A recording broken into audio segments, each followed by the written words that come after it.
Now, the genius behind the Cutbacks.ie animations, Dave Quinn, is in the studio with us now. Dave, how are you? How are you? Great to have you here. We're all big fans of Cutbacks.ie. Can you tell us how it all came about?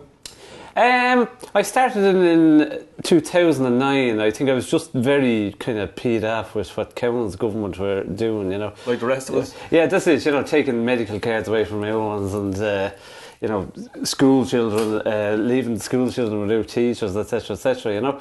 So I was kind of very politically motivated at the start, and it was to kind of let off a bit of steam, etc., etc. I decided to do it on the internet, a puppet series on the internet, with Cowan and a few of his fogies, and you know, as it evolved, then it kind of, you know, it was going to very obviously be funny, you know, so or try to be funny anyway. Yeah. So you know, it's kind of become more entertainment than political now, you know, but it's still having a good old dig at the powers that be. Yeah, there's a bit of both, and there's loads of great characters in it. Do you have a favourite?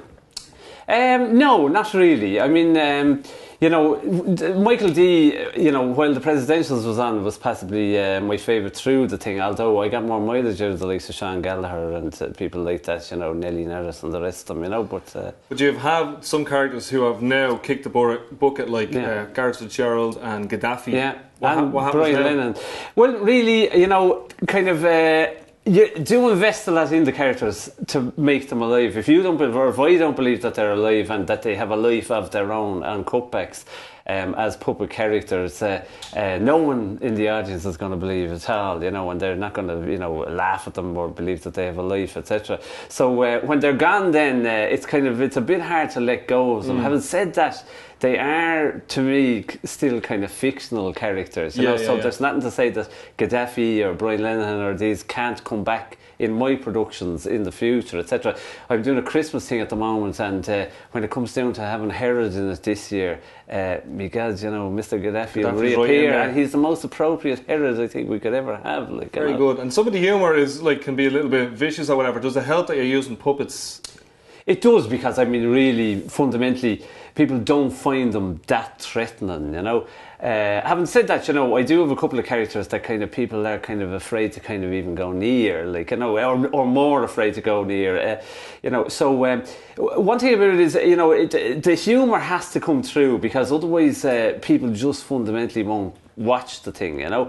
It becomes kind of a political rant if the politics is to the fore all the time. Heavy, yeah, and it can be very wordy and all the rest of it. We can make them very valid points, but at the end of it all, if people don't like the humour, you know, they won't share it around, you know. They might agree with what you're saying, but they mightn't share it around to their friends if it doesn't make them laugh, you know? Yeah, and I'm sure there's loads of creative heads out there who are on the dole in these recessionary times who'd love to get involved in something like this. Do you have any advice for those guys? I think, you know, in times like these, I mean, you know, I am ancient and I've been through this shit, like, you know, several times at this stage, going back in the 80s and the 70s. I had to leave the country, go away, work abroad, all this sort of thing, you know, like everyone else in my generation. And we all came back. One thing about it is, I'd say, try and get together with mates and people who believe in what you believe in, you know. I think if you're on your own, you can be hugely isolated if you've no job, no prospects, or you feel that way, you know, no money.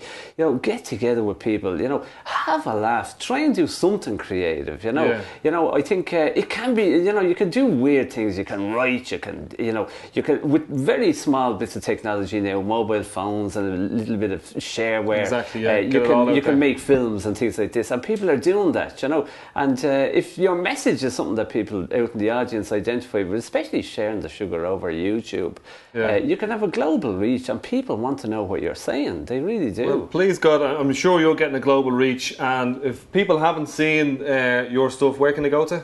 It's www.cutbacks.ie. And you can see it on Dole TV as well. That's it.